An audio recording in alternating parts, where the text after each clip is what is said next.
একদিন যদি আপনার সব কিছু কেড়ে নেওয়া হয়, আপনার অর্থ, আপনার পরিচয়, আপনার স্বাধীনতা, এমনকি আগামীকাল বেঁচে থাকার নিশ্চয়তাও, তখন বেঁচে থাকার আর কি কোনো কারণ থাকবে?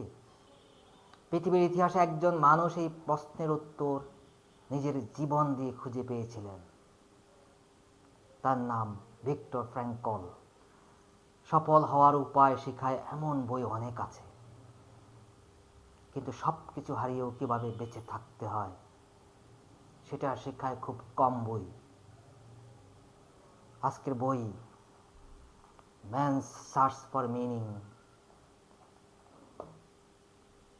আর আমার বিশ্বাস এটি এমন একটি বই যা পড়ার পর আপনি হয়তো জীবনকে আগের মতো দেখবেন না। এই বইটির লেখক ভিক্টর ফ্র্যাঙ্কল পেশায় একজন মনোরোগ বিশেষজ্ঞ।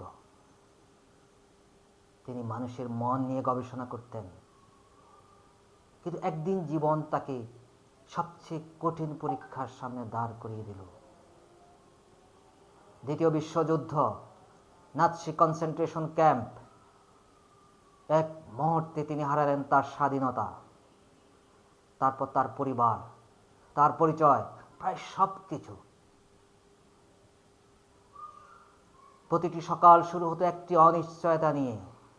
আজকের দিনটি তিনি আদৌ বেঁচে থেকে শেষ করতে পারবেন? চারপাশে মানুষ ক্ষুধায় মারা যাচ্ছে, রোগে মারা যাচ্ছে, নির্যাতনে মারা যাচ্ছে। মৃত্যু সেখানে কোনো খবর ছিল না, ছিল প্রতিদিনের বাস্তবতা। কিন্তু এই ভয়াবহ পরিবেশের মাঝেও ফ্র্যাঙ্কল একটি অদ্ভুত বিষয় লক্ষ্য করলেন। একই কষ্ট, একই ক্ষুধা, একই নির্যাতন, তবুও সবাই একইভাবে ভেঙে পড়ছে না। কিছু মানুষ খুব দ্রুত আশা হারিয়ে ফেলছে, আবার কিছু মানুষ সবকিছু হারিয়েও বেঁচে থাকার শক্তি ধরে রেখেছে। প্রশ্ন হলো কেন? অনেক পর্যবেক্ষণের পর ফ্র্যাঙ্কল একটি সত্য বুঝতে পারলেন। মানুষকে শুধু শরীর বাঁচিয়ে রাখে না, একটি কারণ মানুষকে বাঁচিয়ে রাখে।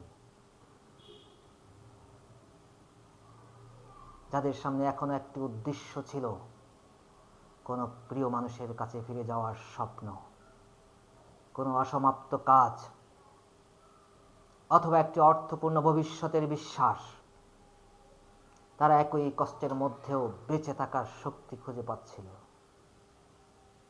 ক্যাম্প থেকে ফিরে ফ্র্যাঙ্কল তার অভিজ্ঞতার উপর একটি বই লিখলেন।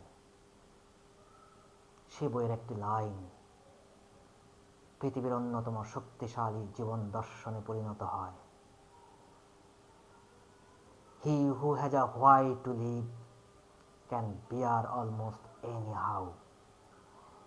অর্থাৎ যার বেঁচে থাকার একটি কারণ আছে, সে প্রায় যে কোনো কষ্ট সহ্য করতে পারে।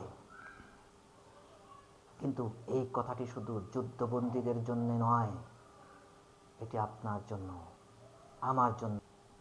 কারণ জীবন একদিন আমাদের প্রত্যেককেই পরীক্ষা নেবে। আর সেই দিন সবচেয়ে গুরুত্বপূর্ণ প্রশ্ন হবে না আমার কাছে কি আছে, সবচেয়ে গুরুত্বপূর্ণ প্রশ্ন হবে আমি কেন এখনো সামনে এগিয়ে যেতে চাই। আর সেখানেই লুকিয়ে আছে আজকের ফাউন্ডার ফ্রেমওয়ার্ক। একটি বই আপনার জীবন বদলে দিতে পারে না, কিন্তু একটি চিন্তার ধরন পারে। ভিক্টর ফ্র্যাঙ্কলের এই বই থেকে আমি একটি ফ্রেমওয়ার্ক শিখেছি, যা শুধু একজন ফাউন্ডারের জন্য নয়, যে কোনো মানুষের জন্য। আর এখানেই লুকিয়ে আছে আজকের founder framework, the why framework. এই বইটির পুরো শিক্ষা মাত্র একটি প্রশ্নের মধ্যে লুকিয়ে আছে, আমার হোয়াই কি? ভিক্টর ফ্র্যাঙ্কল বুঝেছিলেন মানুষকে সবচেয়ে বেশি শক্তি দেয় না অর্থ, ক্ষমতা বা প্রতিভা। মানুষকে সবচেয়ে বেশি শক্তি দেয় একটি কারণ। কারণ যখন আপনার হোয়াই পরিষ্কার থাকে, তখন কষ্ট আপনাকে থামাতে পারে না, ব্যর্থতা আপনাকে শেষ করতে পারে না, অনিশ্চয়তা আপনাকে ভেঙে দিতে পারে না। তাই আজ আমি শুধু আপনাকে একটি প্রশ্ন করতে চাই, আপনি প্রতিদিন সকালে কেন উঠে দাঁড়ান? যেদিন এই প্রশ্নের উত্তর খুঁজে পাবেন, সেদিন হয়তো বুঝবেন জীবন বদলায় না যখন আপনার পরিস্থিতি বদলায়, জীবন বদলায় যখন আপনার হোয়াই বদলে যায়।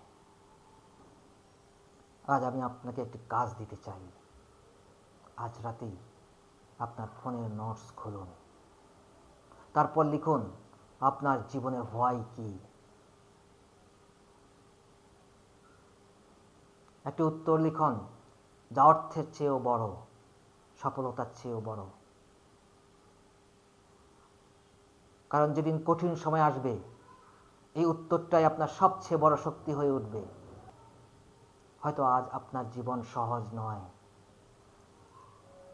হয়তো আপনি এমন একটি লড়াই লড়ছেন যার কথা কেউ জানে না, কিন্তু মনে রাখবেন, জীবন মানুষকে সবচেয়ে বেশি ভাঙে না কষ্ট দিয়ে, জীবন মানুষকে ভাঙে যখন তার বাঁচার কারণ হারিয়ে ফেলে। তাই আজ যদি এই ভিডিও থেকে একটি বাক্য মনে রাখেন, তবে সেটি হোক, he who has a why to live can bear almost any how. কারণ যার বেঁচে থাকার একটি কারণ আছে, তার কাছে কোনো অন্ধকারই চিরস্থায়ী নয়। আমি বিজলিড রফিকুল ইসলাম, এটি ফাউন্ডার ফ্রেমওয়ার্ক। আমরা শুধু বই নিয়ে কথা বলি না, আমরা এমন চিন্তার ফ্রেমওয়ার্ক তৈরি করি যা আপনাকে আরও ভালো ফাউন্ডার, আরও ভালো লিডার এবং সবচেয়ে বড় কথা, আরও ভালো মানুষ হতে সাহায্য করে। আল্লাহ হাফেজ।